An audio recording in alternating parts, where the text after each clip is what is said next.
गुरुभ्यो नमः। आज की कक्षा प्रारंभ करते हैं। पूर्व में जो चर्चा हुई थी उसको एक बार थोड़ा-सा उस पे जाते हैं। फिर उसके बाद हम आगे देखेंगे। जैसा आपको विदित है कि हम नवविध कालमान पे चर्चा कर रहे हैं। मेरी आपको आवाज़ आ रही है ना स्पष्ट रूप से? जी महोदय, आ रही है। जहाँ पे सुनाई ना दे वहाँ पे कृपया सूचित करें। तो मैंने आपसे कहा था कि मैं आपके बीच में कुछ प्रश्न प्रस्तुत करूँगा, तो प्रश्न कुछ इस प्रकार से हैं, आपको उत्तर देने हैं बहुत सोच और समझ के। तो सबसे पहला प्रश्न है कि इस विषय में जो हमने विषय पढ़ा है, उस विषय से रिलेटेड मैं प्रश्न पूछता हूँ आपसे कि अमावस्या कब होती है? उस वक़्त चंद्रमा की जो डिग्री होगी, वो कितने अंश पे होगी? वो जो सर्कल है 360 डिग्री का, उसमें कितने अंश पर अमावस्या मानी जाती है? महोदय 30 अंश पर। 30 नहीं होगा अर्पण, 360 डिग्री जब पूरा वो होगा ना, 360 डिग्री है ना पूरे उस गोले का आकार। जी तो जब एक कोने से वापिस उस कोने पे टच हो जाएगा तो अमावस्या होगी, क्योंकि उसके आधे में 180 में तो पूर्णिमा है। और जी जब वो पूरा टच करेगा ऊपर गोला आपस में, वो जो सर्कल लाइन जो है आप वापिस उसी सर्कल पे मिलेगी जो भा चक्र की हमने बात की थी ना। तो जो भा चक्र जी है वो वापिस जब पूरा मिल जाएगा, मतलब अभिजीत से रेवती के पास जब वापिस वो लास्ट में मिलेगा, तो वो पूरा वहां पे अमावस्या कहलाएगी। उस पूरे गोल चक्कर को हम अमावस्या कहेंगे, पूरे वाले जो राउंड है। तो उसमें ध्यान रखना है आपको कि 380, उसका उत्तर होगा कि यदा सूर्य चंद्रमायोः परस्परम अंतरम, सूर्य और चंद्रमा का अंतर जब 348 से 360 इतना अंतर जब होगा उन दोनों के बीच में, सूर्य 348 पे और चंद्रमा 360 पे जब आपस में दूर होंगे, तो अमावस्या कहलाएगी वो उतनी दूरी उसकी। आपको सीधा सा ध्यान में रखना है कि 360 जब वो मिल गया तो अमावस्या कहलाएगी। वो उतना जो अंतर है वो अमावस्या कहलाती है। और एक पक्ष सौर मास में वो अमावस्या होगा ना। पक्ष, नहीं नहीं, पक्ष में यहाँ कंफ्यूज नहीं होना है। पक्ष दो है, उन पे कंफ्यूज नहीं होना है आपको। पक्ष वाला टॉपिक अलग कृष्ण है, पक्ष वो होगा ना। तिथियों। हाँ, कृष्ण पक्ष होगा। ये आप कह सकते हैं कि जब अमावस्या होगी तब कृष्ण पक्ष होगा। शुक्ल पक्ष के बाद कृष्ण पक्ष आता है। तो जब अमावस्या होगी तो उसकी 15वीं जो तिथि है, जिसके स्वामी पितृ होते हैं, अमावस्या के स्वामी पितृ होते हैं, तो वो कृष्ण पक्ष होगा और वहीं पे ही अमावस्या भी कहलाएगी। वही वहां पे लास्ट जो तिथि होगी 30वीं। बाकी तिथियों के नाम सेम होंगे, बस 15वीं ही तिथि का नाम चेंज होगा। बाकी प्रतिपदा आदि तिथियां वही होगी, प्रतिपदा, द्वितीया, तृतीया, चतुर्थी, पंचमी, षष्ठी, सप्तमी, अष्टमी, नवमी, दशमी, एकादशी, द्वादशी, त्रयोदशी, चतुर्दशी। जो शुक्ल पक्ष की 15वीं तिथि है वो पूर्णिमा है, और जो कृष्ण पक्ष की जो 15वीं तिथि है उसका नाम अमावस्या है। तो वो ध्यान रखना है, आपको कंफ्यूज नहीं होना है शुक्ल पक्ष और कृष्ण पक्ष में। पहले शुक्ला पक्ष आता आप, है, फिर कृष्ण पक्ष आएगा। ये ध्यान में रखना है आपने आपको। महोदय आप महोदय बोले जो मतलब 348 जो होता है, जी, इसका पुनः बता दीजिए। वो मैंने कहा जब सूर्य और चंद्रमा का आपस में अंतर 348 और 360 होगा, सूर्य चंद्रमा के आपस में दूरी। मान लीजिए ये वाला, ये जो मेरा हाथ दिख रहा है ना आपको, यहाँ ये वाला, ये सूर्य को जी मान लीजिए और ये चंद्रमा मान लीजिए। इन दोनों का आपस में जब अंतर 348 और 360 होगा, सूर्य और चंद्रमा के आपस की दूरी, तो तब अमावस्या मानी जाएगी। अब क्लियर समझ है? गए महोदय। जी। जी अगला प्रश्न है कि एक सौर मास में कितनी संक्रांतियां होती हैं? ऑप्शन है 10, 12 या 15।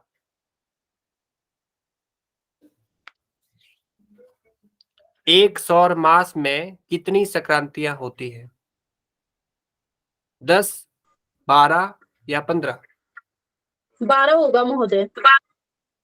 जी, क्योंकि आपको पता है, क्योंकि 12 ही मास होते हैं, तो सौर संक्रांति भी कितनी होगी?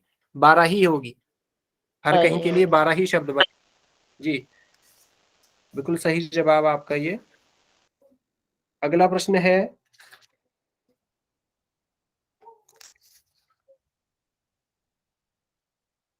सौर वर्ष में महायुग का मान क्या होता है? 4,32,000, 17,28,000 या 8,64,000? सौर वर्ष में महायुग का प्रमाण ये बताना है आपको। मैंने 3 ऑप्शन बताइए ऑप्शन दी। महोदय। पहली ऑप्शन है 4,32,000, दूसरी ऑप्शन है 17,28,000, तीसरी ऑप्शन है 8,64,000। तो इसमें से कौन सा सही उत्तर है? तो ये अभी का जो कलयुग चला है उसका तो 4,32,000 ही होगा। वही सौर वर्ष में महायुग का प्रमाण भी वही होगा, 4,32,000। इसका उत्तर, इस प्रश्न का उत्तर भी वही होगा कि सौर वर्ष में महायुग का प्रमाण। तो जो कलयुग का प्रमाण है वही आपको ध्यान में रखना है कि महायुग में, सौर वर्ष में महायुग का मान वही बताया गया है, 4,32,000। इसलिए सौर मैंने वर्ष कहा था कि ये विषय बहुत टेढ़ा भी है। सौर जी, वर्ष जो है वो कलयुग को कहते हैं क्या महोदय? नहीं नहीं, कलयुग को नहीं कहते हैं, पर यहाँ सर वैल्यू आपकी दी गई आवाज है, नहीं आ यही रही है वैल्यू। बिल्कुल भी। किसको नहीं सुनाई दे रहा है मेरी आवाज? अभी मेरी आवाज क्लियर है क्या? जी इधर तो क्लियर है।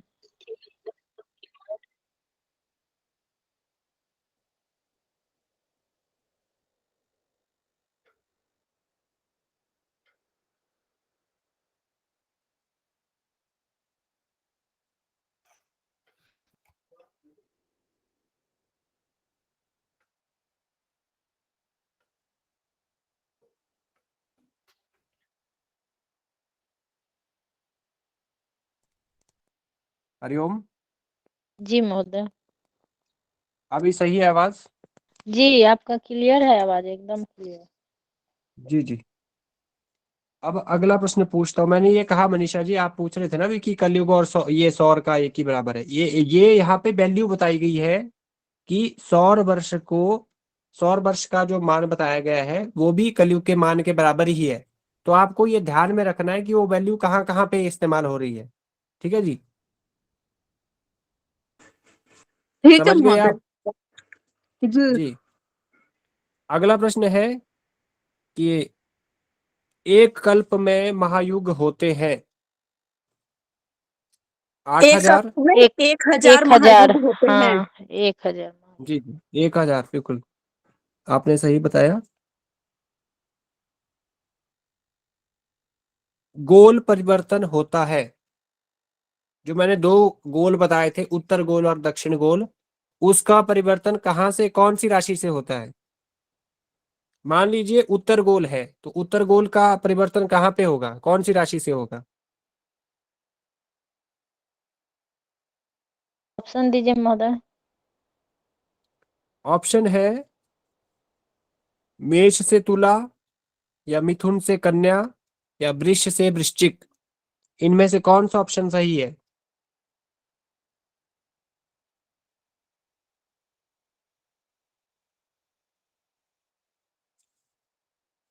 मेष से कन्या।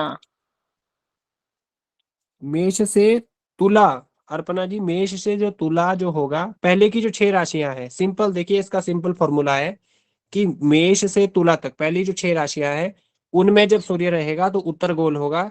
उससे अगली जो 6 राशियां हैं, तुला से वृश्चिक तक, तुला से कन्या, आप मेष से कन्या आपने सही कहा था, 6 राशियां वही हैं। फिर उसका तुला से लेकर जब मीन तक रहेगा अगला, तो वहां पे तब क्या होगा, दक्षिण गोल हो जाएगा। एक तो आती है उत्तरायण और दक्षिणायन की बात, वो अलग है, उसका कुछ हिसाब किताब अलग है, वो अलग तरीके से जुड़ती है। पर यहाँ पे जो उत्तर गोल और दक्षिण गोल का बात है, वो बहुत सिंपल फॉर्मूला है कि पहली 6 राशियों में जब रहेगा सूर्य तो तब उत्तर गोल होगा, उससे अगली 6 राशियों में जब रहेगा तो दक्षिण गोल हो जाएगा। ठीक है, तो सूर्य का उत्तर गोल कब माना जाएगा? मेष से कन्या तुला के प्रारंभ तक, उसका जो जब तक प्रारंभ नहीं होता है दक्षिण गोल का, वहां तक क्योंकि साक्षात जब वो तुला संक्रांति जब आएगी तो वहां पे साक्षात ही दक्षिण गोल हो जाएगा जब तुला पे चला जाएगा वो। ठीक है जी। अगला प्रश्न है, महोदय तुला एक क्या मेष से तुला तक उत्तर गोल हो जाएगा, दक्षिण गोल में? तुला के प्रारंभ तक, तुला तक नहीं, तुला के प्रारंभ तक। आप ऐसा तुला के समझिए कि कन्या के अंत तक, अंत भी मान सकते हैं या फिर तुला का प्रारंभ भी मान सकते हैं उसको, जी ठीक। क्योंकि वो तो थोड़ा व्यंग्य करेंगे, उसमें व्यंग्य लाएंगे, टेढ़ा करके प्रश्न को पूछेंगे, तो वो हो सकता है वो पूछें कि कहाँ तक होता है, अंतिम कहाँ तक। तो आपको पता होना चाहिए कि तुला के प्रारंभ तक, प्रारंभ काल जो होगा जब तक वो तुला राशि स्टार्ट नहीं हुई, जब तक संक्रांति शुरू नहीं हुई, तो ऐसा मान के चलिए कि तुला संक्रांति जब तक नहीं होती है तब तक वो उत्तर गोल ही होगा। जब संक्रांति जिस दिन है तो वहां से ही वो दक्षिण गोल शुरू होगा आगे। ठीक है जी। महोदय ये जो उत्तरायण सूर्य होता है और दक्षिणायन सूर्य इसी में होता है ना? जी जी, इसी इसी को बता रहे हैं कि एक उत्तर एक गोल और दक्षिण। महाभारत में जो दिया हुआ था कि भीष्म पितामह जी उत्तरायण सूर्य होने के कारण 6 माह वो सैया नहीं नहीं पे नहीं रहे। नहीं नहीं, वो और है, वो दूसरी बात है। उत्तरायण और दक्षिणायन अच्छा वो अलग बात है, ये उत्तर गोल और दक्षिण गोल की बात है, ये गोल की बात है। वो उत्तरायण अलग है, वो दूसरा विषय है, उसको मैं कभी दूसरी बार समझाऊंगा आपको। यहाँ पे उस पे नहीं कंफ्यूज होना है, वो राशि अलग है, वो किसी दूसरी राशि से होता है। यहाँ गोल की बात है, गोल शब्द ध्यान में रखना है, उत्तर गोल और दक्षिण गोल। यहाँ पे गोल ही शब्द आपको ध्यान रखना है, उत्तरायण में नहीं जाना है। वो जो उत्तरायण जो शब्द है उस पे नहीं जाना है, दक्षिणायन या उत्तरायण, या गोल पे समझो आप, गोल शब्द है, उत्तर गोल और दक्षिण गोल। ठीक है जी। उत्तर गोल स्टार्ट कहाँ से होता है, तो मेष से, और दक्षिण गोल स्टार्ट कहाँ से होता है, तुला से। ठीक है। अगला प्रश्न है,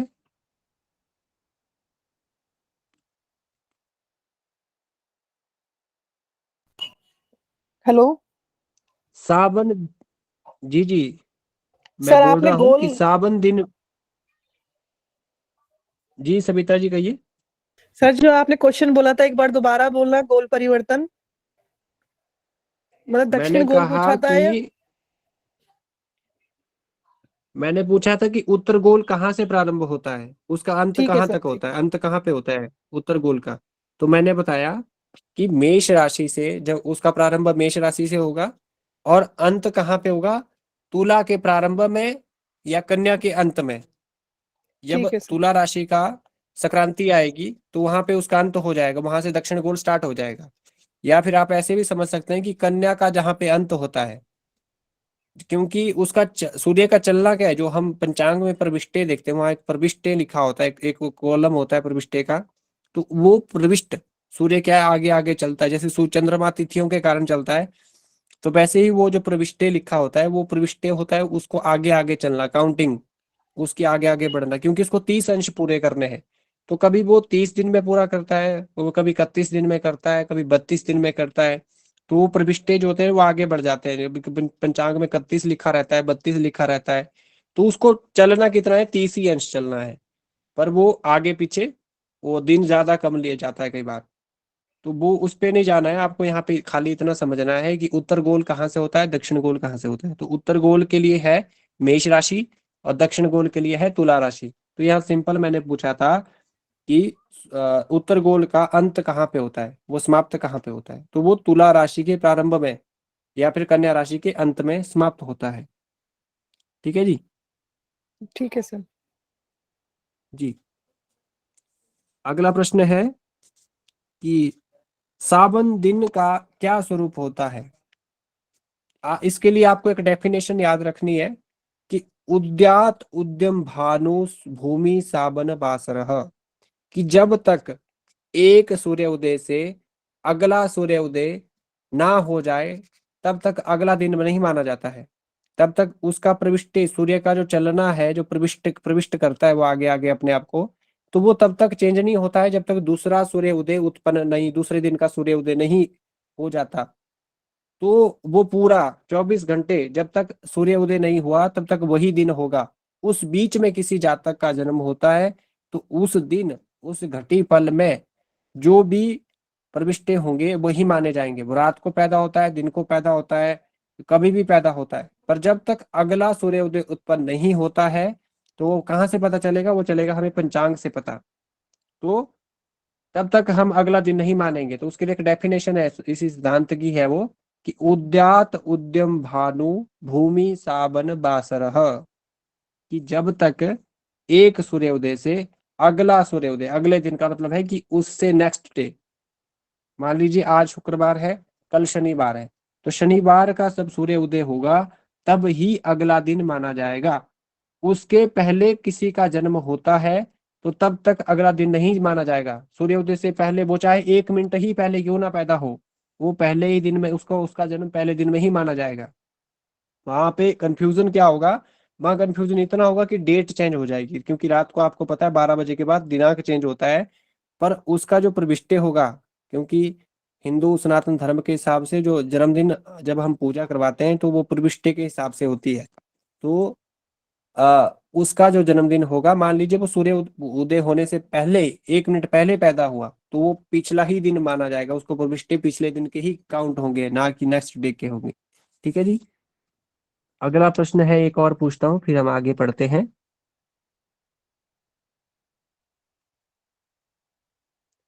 सावन मास में दिन होते हैं 28, 30 और 31, 28, 30, 31, कितने होते हैं ये बताइए आप। 28 30 आरती दिन जी गलत होंगे जवाब है महोदय। ये। 30 होगा सामान्य रूप महोदय, से 30 महीना 30 जो होगा होता है 30। वो 30 का ही होता है, 30 तो हो रहा सावन था मास जी। भी 30 दिन का ही होगा। ठीक है जी। तो आपको कंफ्यूज नहीं होना है। पहले मैंने आपको पहले भी कहा है कि ऑप्शन को बड़े ध्यान से देखना है, पहले से ऑप्शन अरे को देख के सावन का मन को। महीना होता है तो वो तो अगस्त में आता है ना, तो अगस्त में तो 31 डे देखिए ये होता है। सावन वो वाला नहीं है आरती जी, आप उस पे ना हाँ जी। जाइए। ये थोड़ा, यहाँ पे हम सिद्धांत की बात कर रहे हैं। सिद्धांत का मतलब होता है जो जहां से आपको बोला गया कि सूर्य पूर्व से ही उदय होगा तो वो पूर्व से ही होगा, वो पश्चिम से नहीं आपको उदय होता हुआ दिखाई देगा। ऐसे भी ओ, पूर्व से ही होता है। पर जी सर। यहाँ पे सिद्धांत, ये सिद्धांत ज्योतिष है, इसमें जो बात कही सटीक बात, एक जो आंसर होगा वो सटीक ही होगा। यहाँ फलित की तरह भ्रांति, क्योंकि फलित ज्योतिष में क्या है, वह कई तरह की भ्रांतियां हैं, ये भी है तो वो भी है, आपको वो भी मानना पड़ेगा। पर सिद्धांत में क्या है, जब एक साइंटिफिक जो बोल दिया गया कि इतना है तो उतना ही मानना पड़ेगा। यहाँ पे 30 है तो 30 पे ही आपको इसको ध्यान रखना है कि सावन मास 30 दिन का ही होता है। मैंने आपको लास्ट जो पिछले से पिछले दिन एक टर्म, छोटी छोटी टर्म लिखाई थी, समय या उनकी, कि कल्प कितने का होता है, मास कितने का होता है, कुछ छोटी छोटी बातें आपको बताई थी, आपने नोट भी की थी सभी ने। उनको ध्यान जी में महोदय। रखेंगे तो बहुत से प्रश्न आपके हल हो जाएंगे। मैंने कलयुग का, त्रेता का, द्वापर का, सभी का प्रमाण आपको बताया था, एक छोटी छोटी, वो छोटी छोटी लाइन में। उनसे भी प्रश्न बनते हैं, उनको भी ध्यान में रखना है, उनसे भी बहुत से प्रश्न आप हल कर पाएंगे। अब हम आगे ना चल के, अब हम कक्षा पे आते हैं जो हमने पहले पढ़ा है। अब जैसे आप स्क्रीन पे देख पा रहे हैं, हमने पहले जो विषय पढ़ा था वो था नवविध कालमान के बारे में। तो कौन कौन सा था नवविध कालमान? तो ब्रह्म, दिव्य, पित्र, पित्रय, प्रजापत्य, गौरव, सौर, साबन, चांद्र, नक्षत्र, ये एक नवविध कालमान है। और इसके पहले हमने कुछ बात करी थी कि समय को, जो काल है, ज्योतिष में जो काल शब्द बताया गया है वो दो प्रकार से है। एक है अंतकृत, एक अंतकृत है, और एक काल गणनात्मक है। तो गणनात्मक जो काल गणना के योग्य है उसके अंतर्गत ये नौ विध, जो 9 प्रकार का जो मान है ये आता है। और ये सूर्य सिद्धांत जो विषय एक पुस्तक है जो कल्पादि में आदि में लिखी गई थी, उस पे, उससे रिलेटेड ये जो मान है ये बताए गए हैं। तो इसमें सबसे पहले हमने बात की थी, इसमें कहा गया है, इसमें इसमें एक और बात कही गई थी कि नवविध काल मान है, इसमें व्यवहार में आने वाले केवल 4 ही मान है। इन 9 में से किसी जिन्हीं 4 को ही इस्तेमाल, जो हम व्यवहार में लेते हैं वो 4 ही हैं। उनमें से पहला था सौर, दूसरा चांद्र, तीसरा था नक्षत्र और चौथा था साबन। और इनमें एक ही मान समरूप वाला है, अन्य सारे मान जो है वो चल होते हैं। जो समरूप वाला है, सम का मतलब स्थिर का मतलब है एक जगह पर, सम का मतलब है छोटा, तो वो है नक्षत्र मान। नक्षत्र क्योंकि आपको पता है ताराओं का समूह है और वो बहुत दूर है और वो बहुत असंख्य है जिनकी हम कल्पना या गणना नहीं कर सकते। ठीक है, इतनी बात की थी। उसके बाद हमने पहली बात की थी ब्रह्म मान की। तो ब्राह्मणः इदम ब्राह्मणम, या ब्राह्मण या ब्रह्मा से जो मान जो संबंधित है उसको ब्रह्म मान कहा जाता है। और इत्थम युग सहस्रेण भूत संहार कारकः ब्रह्म कल्पमः प्रोक्तम शर्वरी तस्य ताबती। तो मैंने आपसे कहा था कि 1000 महायुग में एक कल्प होते हैं और वो ब्रह्मा का एक दिन है। तो एक कल्प ब्रह्मा की एक रात्रि या एक दिन को कहा जाता है। अब जब 2 कल्प व्यतीत होते हैं तो वो ब्रह्मा का एक अहोरात्र होता है। अहोरात्र का मतलब है दिन रात। तो जब मतलब 2000 महायुग व्यतीत होंगे तो तब जाके ब्रह्मा का एक दिन व्यतीत होगा। उसके बाद हमने बात करी थी दिव्यमान की। तो दिव्यमान में कहते हैं कि दिवी भवम दिव्यम। दिव्यमान से मतलब है जो देवताओं से संबंधित जिस मान को बताया गया। पहला वाला मान बताया गया ब्रह्म मान, जो ब्राह्मण या ब्रह्मा से संबंधित है। दूसरा जो था वो देवताओं से संबंधित या असुरों से संबंधित। वहां पे एक बात की गई थी कि सुमेरु और कमेरु पर्वत पर, सुमेरु पर देवताओं का वास है, कमेरु पर्वत पर दैत्यों का वास होता है। और 12 मास और एक दिव्य दिन होता है। इसमें 12 मास बताए गए थे और एक दिव्य दिन होता है। और सुरा, ये एक पंक्ति थी यहाँ पे सूर्य सिद्धांत ग्रंथ की। देवताओं और असुरों का जो परस्पर विरोधी अहोरात्र बतलाया गया है वही दिव्य दिन है। और सूर्य का एक भगण पूरा होने का समय है। उतने समय में सूर्य एक अपना पूरा भगण करता है। भगण का मतलब है उसका चलना, वो पूरा एक चक्र पूरा करता है। क्योंकि वो एक राशि को व्यतीत करने में एक मास का समय लगाता है, क्योंकि उसके बाद ही संक्रांति आती है। एक मास के बाद 30 दिन के बाद ही एक संक्रांति आती है। कई बार 31 दिन के बाद, 32 दिन के बाद। वो चलता कितना है, 30 अंश ही चलता है। तो मैंने कहा था कि उसका जो परस्पर का जो अंतर है वो कितना बताया था मैंने आपको, कितने दिन, कब सूर्य देवताओं की रात्रि और कब असुरों की रात होती है। मैंने कुछ एक आपको डेफिनेशन बताई थी, कुछ टर्म बताई थी इसके बारे में। कोई बताएगा आप में से जी क्या था वो, महोदय। कितना था बताएंगे, संख्या क्या बताई थी मैंने आपको। 12 सौर मास का एक दिव्य दिन बताए थे आप। जी जी, तो इसी में मैंने कुछ देवता और समय असुर बताया का था जो कितने परस्पर विरोधी कितने। अहोरात्र बताए थे वही दिव्यमान जो सूर्य के एक जी भगन पूरा होने का समय होता है। तो उसमें आप जी, मैंने बताए कहा थे था कि 180 दिन जो होता है वो देवता और असुर का होता है। उसमें अहोरात्र दिन और रात होता है। 180 में कहा था मैंने कि जब 180 दिन व्यतीत होंगे तो तब क्या होगा, उसमें क्या होगा कि तब देवताओं का दिन और असुरों की रात जब 360 में चला जाएगा। तो जब 180 पे पता है आपको उत्तरायण होगा, उत्तरायण में देवताओं का दिन है, असुरों की रात है। जब दक्षिणायन होगा तो वहां पे क्या हो जाएगा, वहां पे देवताओं की रात और असुरों का दिन शुरू हो जाता है। उत्तर और दक्षिण गोल की बात तभी आई थी यहाँ पर कि उत्तर गोल कब होता है, दक्षिण गोल कब होता है। गोल की बात जी तभी उठी जब ये देव जी। दिव्यमान आया था। दिव्यमान के कारण ही यहाँ पे उत्तर गोल और दक्षिण गोल आया है। तो तो जैसे इसमें जो उत्तर आपने गोल, बताया जो जी 180 दिन होता है तो 180 दिन देवताओं के दिन होते हैं। वो देवताओं का दिन है जी। और असुरों की और रात है। 100 मतलब सूर्य की 6 राशि तक, 30 राशि का, 30 अंश का, 30 दिनों का एक महीना है ना जी। जी अर्पणा जी, 30 दिन का एक जी महीना है। जी तो 6 3 18 हुए, सीधी सीधा फॉर्मूला ना, सीधा सा मैथ है, 6 3 18 होता है। तो 180 तब कहा 180 दिन। तो मेष 6 राशि तक ना, 30 30 करके हम जब 6 महीने जोड़ेंगे 30 30 करके तो 6 3 18 होता है, 180 दिन हुए। तो वहां पे मेष राशि, मेष से कन्या तक उत्तर गोल है। तो तब देवताओं का दिन है, असुरों की रात है। तो उसके अगले जो 6 राशियां हैं, अगले जो 180 दिन है, जब 360 हो जाएगा तो तब क्या होगा, देवताओं की रात हो जाएगी, असुरों का दिन हो जाएगा। मन 180 से आगे 181 82 83 84 जो भी संख्या आगे आएगी 360 तक, तो वहां पे क्या होगा कि तब दक्षिणायन हो जाएगा। और क्या होगा, वहां पे राक्षसों का दिन होगा और देवताओं की रात हो जाएगी। सिंपल सा उसको याद रखना है, उसको उस पर कंफ्यूज नहीं होना है कुछ भी, ठीक है।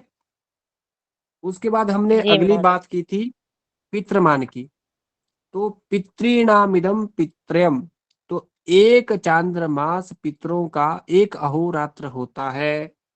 क्या कहा कि एक चांद्रमास में कितनी कितनी तिथियां होंगी, वहां पे भी 30 ही है, 15-15 करके, शुक्ल और कृष्ण पक्ष, बात हुई थी अभी। तो वो एक अहोरात्र, तो दिन, एक अहोरात्र का मतलब दिन रात से है। अहोरात्र जो शब्द है उससे समझना है आपको, जहां पे भी अहोरात्र शब्द देखते हैं तो अहोरात्र का मतलब है दिन भी है और रात भी है, पूरा एक 24 घंटे का जो समय है वही। तो उसके बाद हमने नीचे बात की थी कि 30 तिथियों का एक चांद्र मास होता है। अगर पूर्व में आपको नहीं समझ में आया तो पुनः सुन लीजिए कि 30 तिथियों का एक चांद्रमास होता है और पितरों का एक अहोरात्र माना जाता है, और उसी को ही पितरों का एक अहोरात्र, एक पूरा दिन, दिन और रात पूरा उसको एक माना जाता है उस मास को। ठीक है, वही उनकी रात है, वही उनका दिन है, क्योंकि 15 जो शुरू की 15 तिथियां है वो दिन है, अगली जो 15 तिथियां है वो रात है। ठीक है, शुक्ल पक्ष उनका दिन है, कृष्ण पक्ष उनकी रात है। और चांद्रमास के अंत में अर्थात अमावस्या के अंत में पितरों का महोदय, मध्याह्न। जी, शुक्ल पक्ष दिन है और और कृष्ण कृष्ण पक्ष। पक्ष रात है।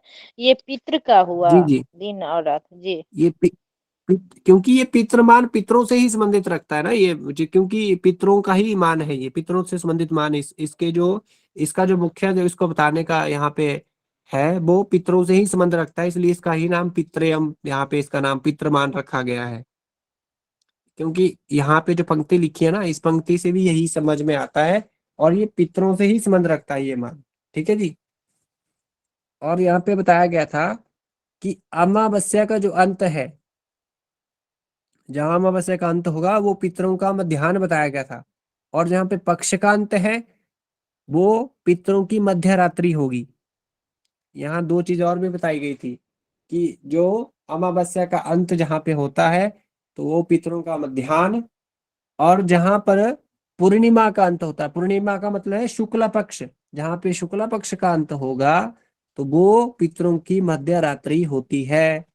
और पितरों का वास कहाँ पे होता है, तो मैंने ये भी बताया था आपको कि चंद्रमा का जो ऊर्ध्व भाग है, ऊपर का जो भाग है, वहां पर, उस स्थान पर क्या बताया गया है, वहां पे जो पितृ होते हैं हमारे, वास। जिनका चातुर्वार्षिक हो जाता है उसके बाद उनको पितृ की संज्ञा मिलती है, तो उनका वास, उनका भाग वहां पे भाग में माना गया है, उस भाग में, चंद्रमा के जो ऊर्ध्व भाग में, ऊपर के भाग में। ठीक है जी। इसके बाद आगे है, अगला जो मान आज हम पढ़ने वाले हैं वो है प्रजापत्यम। अगला जो मान है यहाँ से आगे, एक एक क्षण लेना चाहूंगा, मेरे लैपटॉप की चार्जिंग रुक रही है, मैं 1 मिनट चार्जर लगाता हूँ, एक क्षण रुकिए आप, तब तक मंथन कीजिए आपस आपस में आप।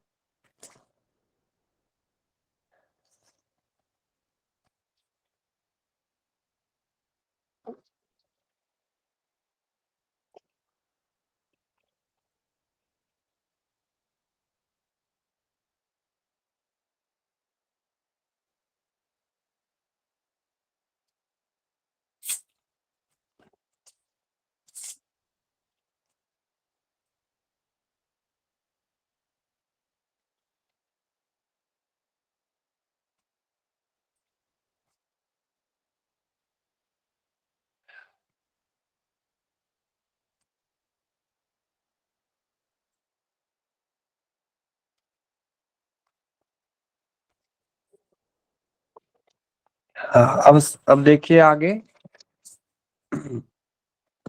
यहाँ पे क्या कहा गया है, इसमें क्या कहा गया है कि आपको स्क्रीन नजर आ रही है ना जी। जी महोदय। तो यहाँ पे देखिए 4 नंबर का जो मान आज हम पढ़ेंगे प्रजापत्यम, इसको नोट कीजिए कि प्रजापते रिदम, प्रजापत्यम। तो सीधी सी बात है, जब प्रजापत्यम लिखा है तो प्रजापति से संबंधित मान को प्रजापत्यम कहा जाता है। ठीक है जी। ये जो बात यहाँ पे की जा रही है, तो प्रजापत्य मान जो है वो मनु संबंधित काल को माना जाता है। अब मनु जो सृष्टि के जो आदि में मनु महाराज हुए उनके विषय में यहाँ पे बात हो रही है। तो मनु संबंधित कालमान एक मनु का कालमान 71 महायुगों का होता है। एक मनु बराबर है, ऐसा लिख लीजिए, 71 महायुग। ऐसा लिखिए आप अपनी नोटबुक पे, एक मनु बराबर है 71 महायुग। महोदय 71 71। हाँ 71, हाँ 71। तो एक कल्प में 14 मनु होते हैं। एक कल्प जब व्यतीत होता है उसमें 14 मनु होते हैं।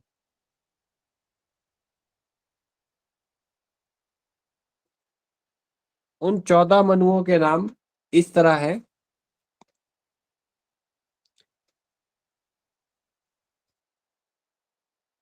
सबसे पहले लिखिए संयम।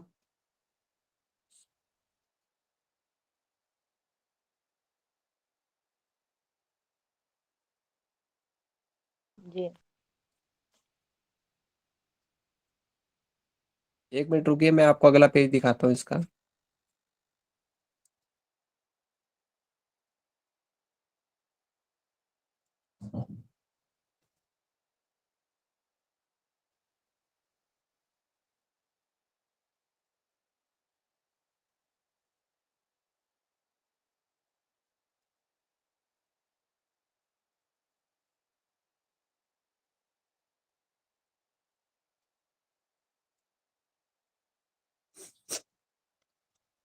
ये मैं आपको कल इनका नाम कल बताऊंगा, अभी आप इसके विषय में देखिए कि 14 मनु और 15 संधियों का एक मनवंतर होता है।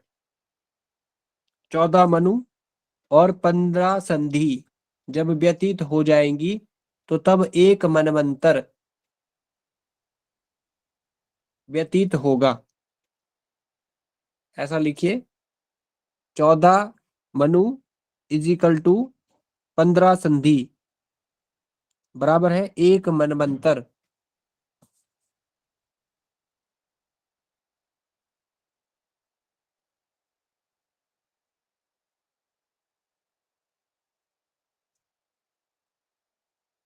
ये जो मान है प्रजापत्य मान, तो ये किसके संबंधित बताया गया है? मनु से संबंधित इसको बताया गया है कि मनमंत्र की व्यवस्था प्रजापत्य मान का उदाहरण है, जहां एक दिन और रात का कोई भेद नहीं है। कल्प ब्रह्मा मान कहलाता है। मनमंत्र, अब उसको समझाने के लिए यहाँ पे देखिए कुछ पंक्ति दी गई है। युगा नाम सप्तति सहिका मनमंत्र महो उच्यते कृताब्द संख्या तस्यांते संधि प्रोक्तम जल प्लवः ससंधे यस्येते मनवः कल्पे गेयः चतुर्दश कृत प्रमाण कल्पादौ संधि पंचदश समृता। ये सूर्य सिद्धांत से ये श्लोक लिया गया है। तो इसमें कह रहे हैं कि 71 महायुगों का एक मनवंतर होता है। तो आपने क्या लिखना है? 71 महायुग इज इक्वल टू एक मनवंतर, जिसके अंत में सतयुग के समान श्रद्धा होती है। इसकी संध्या में जल प्लव, इसके अंत में क्या होता है? सतयुग के समान संध्या होती है। और इसकी संध्या में क्या होता है? तो जल प्लव होता है। और संधि संहिता 14 मनमंत्रों का एक कल्प होता है। 14 मनमंत्रों का क्या होता है? एक कल्प। तो एक कल्प का क्या प्रमाण है? 14 मनमंत्र, जिसके आदि में सतयुग के समान एक संध्या होती है।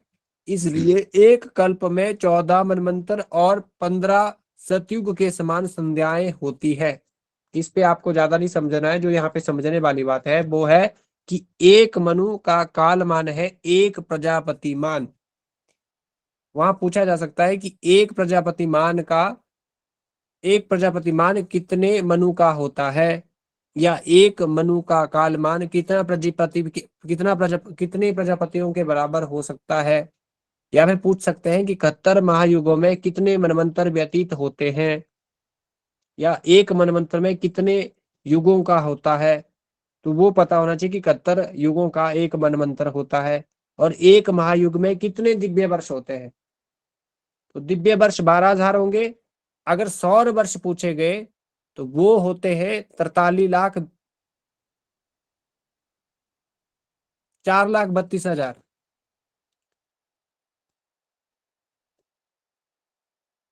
तो 4,32,000 आपको ध्यान में रखना है।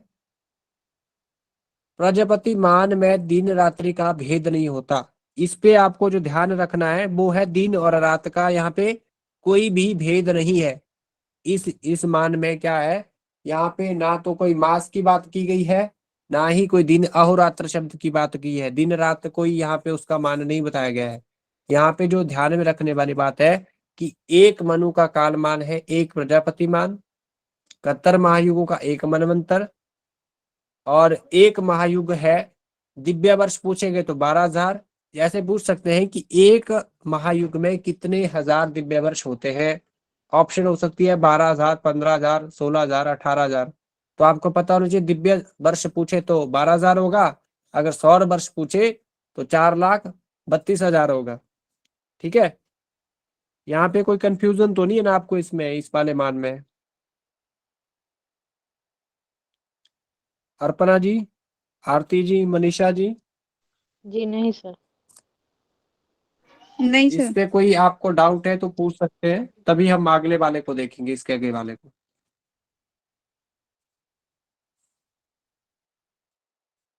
मनीषा जी, आपको समझ में आया ये वाला मान? जी महोदय। अस्तु। सबिता जी, आपको समझ में आया? सर मैंने क्लास नहीं ले पाई थी 13 तारीख को, तो मुझे अभी समझ नहीं आ रहा है चल क्या रहा है मतलब। ठीक है, आप सुनिए, अभी मैं फिर से एक बार इसको पूरा रिपीट करूंगा शुरू से लेकर। आप अभी सुनिए जो हम पढ़ महोदय रहे हैं, ये आप वाला तो तो आपको पीछे समझ से में आया ना जो रिपीट हमने? किए हैं, अब तो पीछे से ही जी जी, रिपीट मैंने अभी किए हैं। किया है। मैंने पीछे से ही रिपीट किया है, फिर शायद वो लेट से जुड़ी या उनका सिग्नल ठीक नहीं था, तो जो भी बात है फिर भी वो फिर से सुन लीजिए। अभी जो मैंने कहा इसको समझिए। जो अभी हमने प्रजापत्य मान कहा, 9 प्रकार के मान है, उसमें जो ये चौथे नंबर का है वो है प्रजापत्य। तो प्रजापत्य जो मान है वो है मनु से संबंधित मान को प्रजापति मान कहा गया है। और इसमें 71 एक मनु का मान कहा गया है, 71 महायुग। और एक मनु का काल मान है एक प्रजापति के मान के बराबर। एक मनु का काल मान है एक प्रजापति मान के बराबर। और 71 महायुग जो बताए वो है एक मनवंतर के बराबर। और एक मनवंतर जो है वो है 14 मनु और 15 संधि व्यतीत होंगी, तब जाके एक मनवंतर होता है। ठीक है जी। और एक महायुग में अगर दिव्य वर्ष पूछे तो 12,000 बताने हैं, और अगर सौर वर्ष पूछे तो 4,32,000 बताने हैं आपको। तो ध्यान में रखना है कि एक महायुग में कितने दिव्य वर्ष होते हैं, कितने सौर वर्ष होते हैं, और इसमें दिन रात्रि का भेद कोई नहीं है। दिन रात जैसे पहले के जो 3 मान है उनमें दिन रात भी है, अहोरात्र शब्द आया है, 180 360 दिन का, मध्य रात्रि, मध्याह्न काल, ये सब शब्द वहां पे टर्म यूज हुई है। पर यहाँ पे कंफ्यूज नहीं होना, यहाँ पे ऐसा कुछ भी नहीं पूछा गया है। अगर ये क्लियर है तो इसके हम आगे चलते हैं। अभी अगला जो है वो है गौरमान, गौरवमान। तो गौर रिदम गौरवम, गौरव मान जो है, ये जो मान है ये बताया गया है गुरु रिदम गौरवम, गुरु से संबंधित, गुरु से संबंधित मान को गौरव मान कहा जाता है। जो देव गुरु है बृहस्पति, उनसे संबंधित ये मान है। जुपिटर जिन्हें कहते हैं, उनसे संबंधित ये मान बताया गया है। और गुरु की जो मध्य गति एक राशि का भोग काल है, एक वर्ष कहा जाता है, क्योंकि गुरु जो है वो एक राशि को व्यतीत करने में एक वर्ष लगाता है। जैसे चंद्रमा सभा 2 दिन में करता है, वैसे ही बुध 23-24 दिन में करता है, शुक्र 26-27 दिन में करता है, वैसे सूर्य 1 मास लगाता है, मंगल 3 पक्ष लगाता है, अपना शनि है वो 2.5 वर्ष लगाता है। उसी तरह बृहस्पति है जो 1 वर्ष में एक राशि को व्यतीत करता है, और उसी से संबंधित जो मान है उसको गौरव मान कहा जाता है। गुरु रिदम गौरवम, ये शब्द ध्यान में रखना है। और ध्यान में रखना है गुरु से संबंधित जो मान है, बृहस्पति से संबंधित जो मान है, उसको क्या कहा गया है? गौरव मान कहा गया, और उसकी मध्य गति बताई गई है, और ये एक राशि का भोग 1 वर्ष में करता है। और संवत्सर आदि का निर्णय गौरव मान से, जो 60 संवत्सर जो बताए गए हैं, पंचांग का विषय है, उस पे हम नहीं जाएंगे। उसके विषय में कहते हैं कि जो संवत्सर, नया संवत जो प्रारंभ होता है चैत्र शुक्ल प्रतिपद से जो प्रारंभ होता है, तो वो क्या होता है? वो इस मान के गुरु गौरव मान जो है इसके कारण ही वो होता है। यहाँ पे एक पंक्ति लिखी है, देखिए क्या लिखा है कि बृहस्पतेर मध्यम राशि भोगात संवत्सरम राहितिका बदंती। बृहस्पत्य वर्ष का नाम है विशाख, विशाखादिषु कृष्णे च योगः पंचदशे तिथो कार्तिकादीनि वर्षेषु गुरोर्युक्तो दयास्त्य भातः। तो यहाँ कह रहे हैं कि जिस तरह चंद्रमा के पूर्णिमांत काल को नक्षत्रों के नाम से चांद्रमासों का नाम पड़ते हैं, जो चंद्रमादि जो मास है, नक्षत्रों के जो हमारे मास है ना, चैत्र, विशाख, जेठ, आषाढ़, श्रावण, भाद्र, कार्तिक, माघ, मार्गशीर्ष, ये जो मास है कहीं ना कहीं उनका नाम कहाँ से लिया गया है? वो जो हमारे नक्षत्र है, जैसे चैत्र मास है तो चित्रा नक्षत्र है, विशाख मास है तो विशाखा नक्षत्र है, ज्येष्ठ मास है तो ज्येष्ठा नक्षत्र है। तो नक्षत्रों के नाम पे ही मासों के नाम रखे गए हैं, और उस पे हमें नहीं जाना है। तो हमें यहाँ जो समझना है वो है कि इसी प्रकार विशाखादि मासों के कृष्ण पक्ष की 15वीं तिथि के योग से बृहस्पति के अस्त और उदय होने से इसकी कार्तिक आदि वर्षों के नाम रखे गए हैं। जो यहाँ पे बृहस्पति मान है, इसके भी कुछ वर्ष यहाँ बताए गए हैं, उनके नाम भी इन इन नक्षत्रों के आधार पर ही रखे गए हैं। और बृहस्पति का वर्ष दूसरे प्रकार का भी होता है, जिसे संवत्सर भी कहते हैं। एक तो ये बता, जो यहाँ बता रहे हैं वो है, दूसरा जो पंचांग इत्यादि में दिया रहता है वो है। संकल्प के मंत्रों में जो हम पूजा करते हैं वहां एक संकल्प होता है, वहां पे भी यही पढ़ा जाता है सब कुछ। ऐसे 60 संवत्सरों का एक चक्र होता है।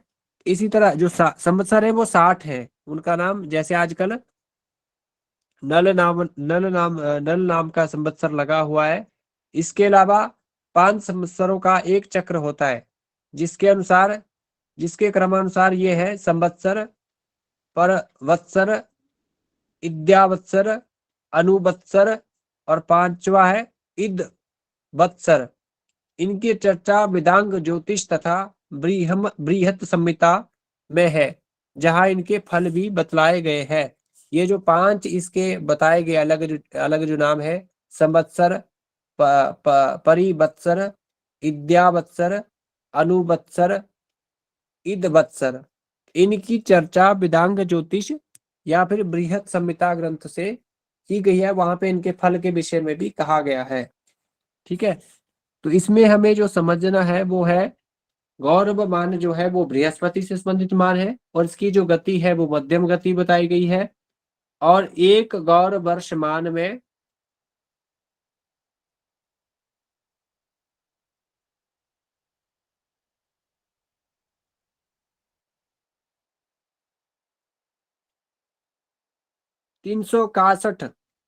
लगभग 361 दिन का ये इसको माना जाता है। वैसे 360 होते हैं, 65, 365 या 66, तो यह 361 इसको आप समझेंगे दिनात्मक होता है। तो बृहस्पति मध्य राशि भोगात संवत्सर 361 साहित्य का का क्या हुआ? बदंती। इसका एक एक वर्ष माना जाता है 361 दिन का, इसका वर्ष पूछा जाता है, वर्ष पूछा जाए तो 361 ध्यान में रखना है आपको यहाँ पे ना। तो साहितिका, यहाँ पे कुछ कहते हैं कि बृहस्पति की जो गति है वो मध्य गति है, वो कौन कहते हैं? तो ये जो शब्द लिखा है ना यहाँ पे, साहितिका वदंती, तो यहाँ पे लिखा है, इस पंक्ति को ध्यान में रखें, इसको लिख ले कि बृहस्पतिर मध्य राशि भोगात संवत्सरम साहित्यिका वदंती। तो इसकी जो गति है वो साहित्यिक जो लोग हैं वो कहते हैं कि इसकी जो गति है वो मध्य गति है। तो इसके आगे जो सावन मान नहीं, सौरमान, सावन, चांद्र और नक्षत्र मान बचते हैं वो हम कल देखेंगे। अभी के लिए यहीं पे हम विराम लेते हैं। इसके विषय में अगर आपको कुछ पूछना है तो आप पूछ सकते हैं हमसे भी। इसके विषय, इसके आगे 4 ही बचते हैं आगे। अगले हमने आज इसको 6 तक टच किया है, इसके 4, 3, 2, 5 हमने पढ़े, 4 बचते हैं वो हम कल देखेंगे। इसके आगे के जो 4 मान हैं उनको हम कल देखेंगे। सर यहाँ जी कहिए। सर पहले की जो 3 मान है उनकी स्क्रीन दिखा दीजिए एक बार। हाँ जी ठीक है, मैं दिखाता हूँ। जैसा कि सविता जी ने देख नहीं पाए थे पहले क्या था, तो पहले के जो 3 मान है, सबसे पहले है ब्रह्ममान। ये देखिए, इसके पहले सविता जी आप ये देखिए, ऊपर एक श्लोक है, ब्रह्मम दिव्यम तथा पितृम प्रजापत्यम च गौरवम सौरम च सावनम चांद्र नक्षत्र मानानि वैनव। तो ये 9 प्रकार के मान बताए गए हैं। जो यहाँ पे कहते हैं कि ज्योतिष जो है काल आश्रित ज्ञान के लिए इसको इस्तेमाल किया गया है, और ये काल 2 प्रकार का है, एक है अंतकृत और दूसरा है गणनात्मक। आपको इन 9 काल के मान के विषय के पढ़ने से पहले आपको ये समझना पड़ेगा कि ये किस लिए ये है और किस लिए बताया गया है। तो जो कालाश्रित जो ज्ञान है, वो जो काल है वो 2 प्रकार का है, एक है अंतकृत बोला और दूसरा गणनात्मक। तो अंतकृत जो काल है वो है लोक व्यवहार में अप्रयुक्त। अप्रयुक्त का मतलब है जो इस्तेमाल ना हो, प्रयुक्त का मतलब है इस्तेमाल होना। अप्रयुक्त शब्द से आप समझ पा रहे होंगे कि वो इस्तेमाल नहीं हो रहा है, उसको क्या क्या क्या अंतकृत।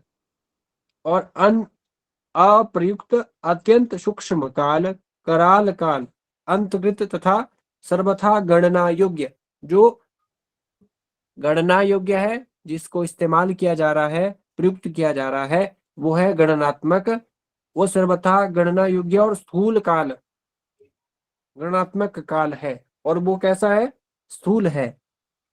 और स्थूल गणनात्मक काल स्थूल काल है, उसके 9 भेद बताए गए हैं। इन 9 ये आते हैं, ब्रह्मा, दिव्य, पितृय, प्रजापत्य, गौरव, सौर, सावन, चांद्र तथा नक्षत्र। नवविध काल मान है, सूर्य सिद्धांत में भी कहा गया है। ये जो 9 विध का जो काल मान के विषय जो कहा गया है, ये सूर्य सिद्धांत एक ग्रंथ है ज्योतिष का, सिद्धांत ज्योतिष का, उससे ये लिया गया है। और इसके विषय में वहां पे श्लोक भी है जो आप स्क्रीन पे देख पा रहे हैं। ये भी है, एक और भी है कि ब्रह्मा दिव्यम तथा पितृम प्रजापत्यम च गौरवम सौरम च सावनम चांद्र मां नक्षत्र मानानि वैनव। तो जो सबसे पहले कहा गया ब्रह्ममान, तो सहस्र युगात्मकम 1000 महायुग कालमान कल्प कहलाता है। तो 1000 महायुग का एक कल्प होता है। वो ब्रह्मा का एक दिन भी आप उसको मान सकते हैं, तो ब्रह्मा की एक रात्रि भी उसको मान सकते हैं। एक ही कल्प 1000 महायुग है, एक ब्रह्मा का दिन या ब्रह्मा की एक रात्रि। जब 2 कल्प व्यतीत होंगे तो तब क्या होगा? एक ब्रह्मा का अहोरात्र। अहोरात्र शब्द से समझें कि वो दिन भी है और रात भी है। और ब्रह्ममान जो है, ब्रह्मणः इदम ब्राह्मणम, जो ब्रह्मा से संबंधित मान है या ब्राह्मण से संबंधित जो मान है उसको कहा गया ब्रह्ममान।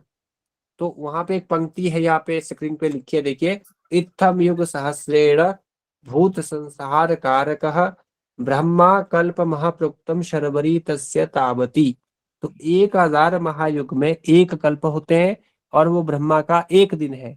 और एक कल्प में एक कल्प ब्रह्मा की एक रात्रि है और 2 कल्प ब्रह्मा का एक अहोरात्र है। अहोरात्र शब्द से समझे कि वो ब्रह्मा का रात भी है और दिन भी है। उसके बाद हमने देखा दिव्यमान। दिव्यमान से मतलब है जो देवताओं से संबंधित जो मान है। तो यहाँ पे एक टर्म लिखी है दिवी भवम दिव्यम। देवताओं से संबंधित जो मान है उसको दिव्य मान कहा गया है। सुमेरु पर्वत पर देवताओं का वास होता है और कुमेरु पर्वत पर दैत्यों का निवास होता है। और 12 मास का एक दिव्य दिन होता है। जो देवताओं और असुरों के विषय में कहा गया कि 12 मास, हमारे लिए तो 12 मास है अलग अलग, एक जनवरी फरवरी मार्च चैत्र वैशाख जेठ आषाढ़ श्रावण भाद्र कार्तिक मास, इस तरह से। पर यहाँ पे क्या गया इनके विषय में कि 12 सौर मास का एक दिव्य दिन होता है। जब 12 मास व्यतीत होंगे तब उनका एक दिन व्यतीत होगा। ठीक है जी। तो वहां पे भी एक पंक्ति है, सुरासुराणाम मन्यो अन्य महोरात्र विप्रयात यत्रोक्तम तद दिव्यम। इस पे अधिक न जाए, इस पंक्ति से आपको समझ नहीं आएगा उतना। आप यहाँ देखिए जो नीचे लिखा है इससे समझिए कि देवता और असुरों का परस्पर विरोधी अहोरात्र बतलाया गया है। जब देवताओं का दिन है तो असुरों की रात है, और जब असुरों की रात है तो देवताओं का दिन है। इसलिए यहाँ पे कहा गया देवताओं और असुरों का जो परस्पर विरोधी अहोरात्र बतलाया गया है। परस्पर विरोधी का मतलब है जब देवताओं का दिन है, जब सूर्य मेष आदि 6 राशियों में रहेगा, मेष वृष मिथुन कर्क सिंह कन्या, कन्या राशि तक जब सूर्य रहेगा तो तब देवताओं का दिन माना जाएगा, असुरों की रात होगी। और जब तुला से लेकर मीन तक सूर्य रहेगा तब देवताओं की रात हो जाएगी और असुरों का दिन हो जाएगा। तो 6 3 18 होते हैं। जब 180 दिनों का अंतर होगा, 6 मास व्यतीत होंगे, तो तब देवताओं का दिन, असुरों की रात, और 180 से आगे 181 से 360 तक तब क्या होगा, तुला से मीन राशि के बीच में तब असुरों का दिन हो जाएगा और देवताओं की क्या हो जाएगी, तब रात हो जाएगी। और ये 6 राशियों का परिवर्तन क्या है, मतलब सूर्य का उत्तर और दक्षिण गोल का होना। मेष आदि 6 राशियों में होगा तो उत्तरी गोल होगा, अब तुला आदि 6 राशियों में होगा तो दक्षिण गोल होगा। यहाँ तक क्लियर है सबिता जी? जी सर, क्लियर है सर। इसका जो अगला मान बताया था वो है पितृमान। पितृमान का मतलब है पितरों से संबंधित जो मान बतलाया गया है उसको पितृमान कहा गया है। पितृणाम इदम पितृम, एक चांद्रमास को पितरों का एक अहोरात्र। अहोरात्र शब्द से आपको समझना है कि वो दिन भी होगा उसमें और रात भी व्यतीत होगी। अहोरात्र का मतलब है दिन रात से, पूरा दिन 24 घंटा। ठीक है जी। तो एक मास पितरों का एक अहोरात्र होता है। जैसे हमारे लिए 24 घंटे में एक दिन रात व्यतीत होती है, तो यहाँ पे कह रहे हैं कि जब एक मास 30 दिनों का जब एक मास व्यतीत होगा तब जाके, यहाँ पे जैसे कहा ना ऊपर वाले में कि 12 मास में एक दिव्य दिन होता है, तो वैसे यहाँ पे कह रहे हैं कि एक चांद्र मास में एक अहोरात्र होता है। तो यहाँ पे अगली, यहाँ एक टर्म नीचे देखो, यहाँ पे लिखा है विधोर मास एतच्च पैत्रम द्युरात्रात। ये सिद्धांत शिरोमणि की लाइन है। इसके नीचे जो पंक्ति लिखी है वो सूर्य सिद्धांत की है। इसके विषय में कह रहे हैं कि 30 तिथियों का एक चांद्रमास होता है। जैसे यहाँ पे कहा ना कि एक चांद्रमास पितरों का एक अहोरात्र होता है, तो यहाँ पे 30 तिथियां, उसमें तिथियां पूछी जाए तो आपको ध्यान में रखना है, आपसे पूछा जा सकता है कि चांद्रमास में कितनी तिथियां होती हैं। तो यहाँ साफ लिखा है कि 30 तिथियों का, यहाँ पे भी लिखा देखिए त्रिशता तिथिभीर मास चांद्र पितृ महत समृतम। तो 30 तिथियों का एक चांद्रमास होता है जो पितरों का एक अहोरात्र माना जाता है। और निशाच मास पक्षांते तयोर मध्य विभागतः। तो जो पितरों का एक अहोरात्र भी उसे माना जाता है। जो 30 तिथियों का एक चांद्रमास है उसे पितरों का एक अहोरात्र कहा जाता है। और चांद्रमास के अंत में अर्थात अमावस्या का अंत जहाँ पे है तो पितरों की मध्याह्न वो है, और पक्ष का अंत है। तो 2 पक्ष होते हैं, कृष्ण पक्ष और शुक्ल पक्ष। पहले शुक्ल पक्ष आता है और फिर कृष्ण पक्ष आता है। तो आपको ध्यान में रखना है कि जब पक्ष का अंत होगा, जब शुक्ल पक्ष खत्म हो रहा होगा, तो वो पितरों की मध्य रात्रि है, और जब अमावस्या का अंत हो रहा होगा तो वो पितरों का मध्याह्न है। और पितरों का जो वास है वो चंद्रमा के ऊर्ध्व भाग में, ऊर्ध्व का मतलब है ऊपर का जो भाग है, उत्क्षेपण। आपने ये दर्शन में पढ़ा होगा ना, उत्क्षेपण, अपक्षेपण, आकुंचन, प्रसारण। वहां पे एक विषय है, वहां पे एक शब्द आता है ऊर्ध्व, वहां पे भी आता है एक अपक्षेपण। वहां ये ऊर्ध्व जो लिखा है शब्द, वो है ऊपर का जो भाग है, ऊर्ध्व भाग। जी सर। तो वहां पे पितरों का वास बताया गया है या स्थान बताया गया है। ठीक है जी। जी सर। तो ठीक। 15 तिथियों और 15 चंद्र तिथियों का एक पितृ दिन और 15 की एक रात्रि होती है। और जो दो पक्ष है ना, शुक्ल और कृष्ण पक्ष, 15 दिन का दिन है, 15 दिन की रात है। तो एक इसी तरह एक अहोरात्र व्यतीत होता है। यही हमने पहले पढ़ा सविता जी। जी अब सर। आशा करता हूं कि आपको ये विषय यहाँ पे समझ आया है। कल पुनः एक बार हमने जहां तक पढ़ा अभी, प्रजापत्यम गौरव गौरव तक पढ़ा, यहाँ तक जी आप लोग भी पढ़ के आइए। और वापिस यहाँ पे हम प्रश्न भी डिस्कस करेंगे, और यहाँ तक हम इसको पुनः एक बार कल मैं इसको रिपीट करूंगा पूरा। और फिर हम आगे के जो 4 मान बचते हैं, इसके आगे बचता है वह सौर मान जो सूर्य से संबंधित है, सावन मान जो भू से संबंधित है, भूमि से संबंधित जो मान होगा, और चांद्रमान जो चंद्रमा से संबंधित है, और जो नक्षत्र मान जो नक्षत्रों से संबंधित जो मान है, वो विषय इसके आगे बचता है। इसी के साथ आपका यहाँ पे ये विषय भी पूर्ण होगा, और हमारी ये कक्षा भी यहाँ पे एक अल्प विराम के लिए पूरी होगी। कक्षा तो चली ही रहेगी, वो कभी समाप्त नहीं हो सकती, क्योंकि अध्ययन कभी समाप्त नहीं होता है, वो अल्प अवधि काल के लिए पूर्ण होगा। तो हम उसको फिर पूर्ण करेंगे, उसकी गुरुजी ने बताया है, उस हिसाब से वो पूर्ण होगा। तो अभी के महोदय, लिए विराम है, अभी 3 मिनट से जी 3 मिनट है, आप 3 मिनट में पूछिए और 3 मिनट के बाद समाप्त हो जाएगा। महोदय, ये जो आपने पढ़ाया है जी अभी, कहिए। उसमें ज्योतिष जी वाली कक्षा तो समाप्त हो जाएगी ना? जी जी, अभी उसको विराम दे दिया जाएगा उसके बाद। तो इसमें आपने पढ़ा है फलित बीच बीच ज्योतिष में और सिद्धांत बीच ज्योतिष। बीच में आपसे ये जो विषय हम अभी पढ़ रहे हैं नवविध कालमान का, ये सिद्धांत जी का है। इसके पूर्व हाँ, में जो हमने राशि, नक्षत्र, ग्रह, पर दृष्टि पढ़ा, जो भी पढ़ा, वो फलित ज्योतिष का था। फलित, तो इस दोनों का बुक का नाम लिखवा दीजिए महोदय। बुक एक ही है जो मेरे पास बुक है, इसमें दोनों का विषय इसमें मिल जाएगा। संस्कृत मंजूषा, जी ये डॉक्टर उदय शंकर झा जी की है, इसमें दोनों ही विषय आपको प्रस्तुत मिल जाएंगे। ये चौखंबा सुर भारती से छपती है, इसको आप ले लीजिए सभी। उनका लेखक का नाम क्या बताया महोदय? डॉक्टर उदय शंकर झा। जी चौखंबा सुर भारती से ये बुक छपती है, उसको ले लीजिए सभी, इसमें ये विषय दिया हुआ है। और नहीं तो आप सूर्य सिद्धांत, आपको नहीं तो इसके लिए अलग अलग आपको पुस्तक लेनी पड़ेगी ना, फिर सब अलग अलग आपको देखना पड़ेगा। वहाँ पे एक अलग क्राइटेरिया के साथ उसको अलग ही बताया गया है, वहाँ पे अलग से वहाँ पे रखा गया है। इसी में हो जाएगा महोदय, इसी बुक में हो जाएगा तो यही ले लेंगे। कितना तक आ जाएगा? नहीं नहीं, ये पुस्तक है,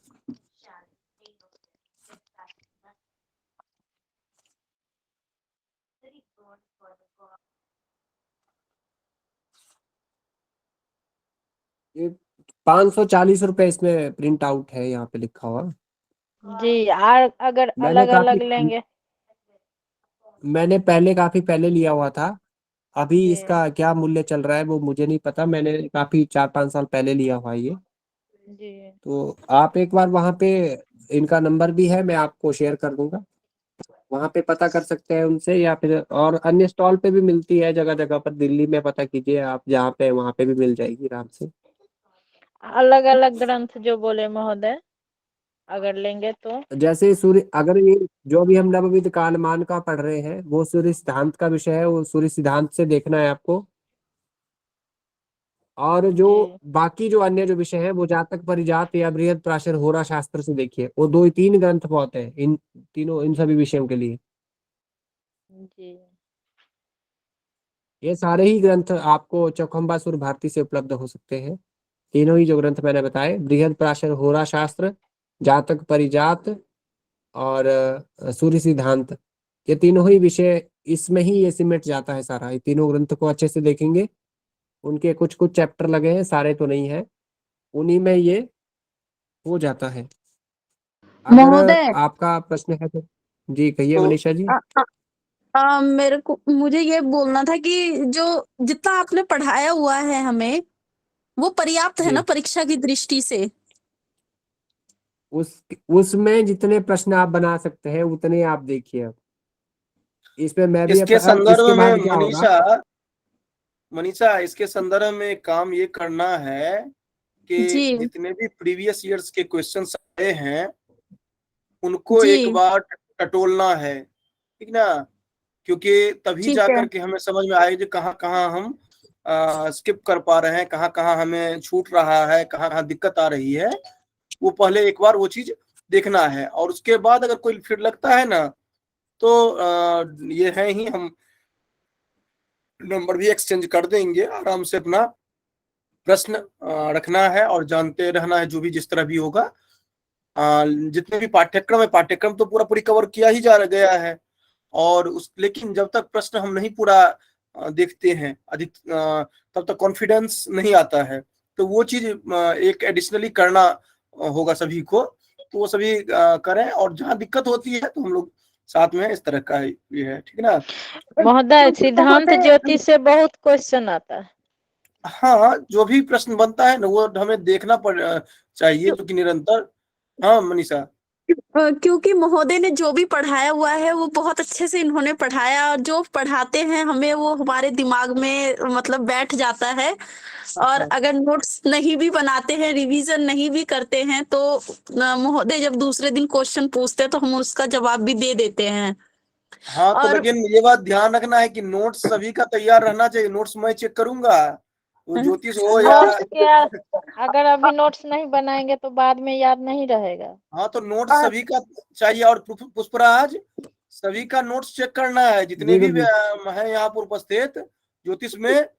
ये जब से पढ़ाना शुरू किया जी है और आज तक, या जब तक कक्षा चलती है, वो प्रत्येक दिन का ऊपर में जी गुरुजी। डेट और नीचे में क्या नोट किया है, ये नोट सभी का चेक करना है। जी ये अध्यापक का कार्य है। टोटल नोट्स इन लोगों का चेक करना है, और जो नहीं नोट सबमिट करते हैं वहां पर गूगल क्लासरूम में, उनको अलग से लिस्टिंग करके रखना है। जी क्योंकि गुरुजी। जब कक्षा में है तो एकदम सीरियस रहेंगे। कक्षा में मतलब एकदम बिल्कुल कक्षा जैसे, उसमें कोई एक्सक्यूज नहीं। तो पूरा जी चेक गुरुजी। कर लेना है किस किस दिन कौन नहीं आए हैं, वो भी पता चल जाएगा उस नोट्स से। तो वो उनका नोटबुक जो है रफ जी वाला, या फिर जिस तरह भी बनाए हो, तो डेट वाइज उसमें होना चाहिए मेंशन। जी तो ये पूरा जितने भी लोग उपस्थित जी हैं जी कान खोल बिल्कुल। करके सुन ले सभी, क्योंकि उसमें मैं छूट नहीं देने वाला हूँ, ठीक है। तो महोदय मेरा ये कहना था कि क्या कहते हैं, जो बुक्स लेने से कोई फायदा है नहीं, क्योंकि वो फिर हम लोग पढ़ नहीं पाते कुछ हैं उस नहीं, चीज को। बुक्स लेने की आवश्यकता नहीं है। जो भी जरूरत है वो इन्होंने उपलब्ध करवा ही दिया है, लेकिन नोट्स प्रत्येक दिन का तैयार कर लेकिन लेना है। आप पुस्तक को लेंगे भी तो इसमें इतने पन्ने हैं कि आप इसको ढूंढते रह जाएंगे कि कहाँ पे है और कहाँ पे नहीं है। हाँ, तो तो पुस्तक पे आप मत जाइए, क्योंकि इतनी बड़ी पुस्तक है, इसमें 1000 पन्ने हैं कम से कम। इन जितना 1000 पन्नों जितना में इन्होंने आपको बता दिया है, जितना बता दिया है उतना पर्याप्त है, उतने को अपना देखना है। और नोट्स सभी अपना तैयार कर लेंगे अनिवार्य रूप से। क्लासरूम के में जब भी जाएगा आपके पास मैसेज, जो कि अभी तक का नोट्स आप अपलोड करिए, तो एक टाइम बाउंड के साथ जाएगा, वो आप करेंगे अनिवार्य रूप से। तो सभी सीरियसली इस बात को ध्यान रखेंगे, ये आपकी भलाई के लिए ही है। और लेकिन उसके साथ साथ पहले मैं निवेदन करता हूँ, प्यार से सब बताता हूँ, रिक्वेस्ट कर रहा हूँ आप लोगों से। नहीं समझेंगे तो फिर उसके बाद आदेशात्मक बात की जाएगा, उसके बाद भी नहीं समझेंगे तो आपकी छुट्टी कर दी जाएगी। ये तो अंत में विशेषाधिकार मेरा है ही। तो इसलिए जिस तरह भी समझते हैं वो आप सहज रूप से समझिए। तो महोदय, चलिए, मेरा बन गया है। हाँ बन गया तो अच्छी बात है। तो मैं सभी को बता दिया ताकि कोई ये ना समझे कि मैं भूल रहा हूँ ये सब चीज। मैं भूलता नहीं हूँ ये सब चीज। तो चलिए, तो 9:14 हो गया है, तो मैं आज यहीं पर डिस्कनेक्ट कर रहा हूँ, क्योंकि और आज फर्स्ट पेपर की कक्षा नहीं हो रही है, ये बात ध्यान रखेंगे सभी, उसके लिए नहीं सुबह की मैसेज कक्षा होगी ना महोदय? हाँ सुबह की होगी, फर्स्ट पेपर की नहीं होगी। जी। ठीक है, चलिए सभी को बहुत बहुत धन्यवाद। मैं रिकॉर्डिंग ऑफ कर रहा हूं और इसके साथ साथ क्लास में यहीं पर क्लोज कर रहा हूं। सभी को धन्यवाद, सुबह में मिलते हैं। सभी जुड़ेंगे सुबह में, चाहे जिस कोर्स जी। के भी हैं, व्याकरण सभी का है, इसलिए सभी जुड़ेंगे अनिवार्य रूप से। शुभ धन्यवाद। रात्रि और महोदय। लिंक वही शायद NDR वाला लिंक रहता है, उसी से जुड़ेंगे। ठीक है, धन्यवाद सभी को, धन्यवाद पुष्पराज को भी।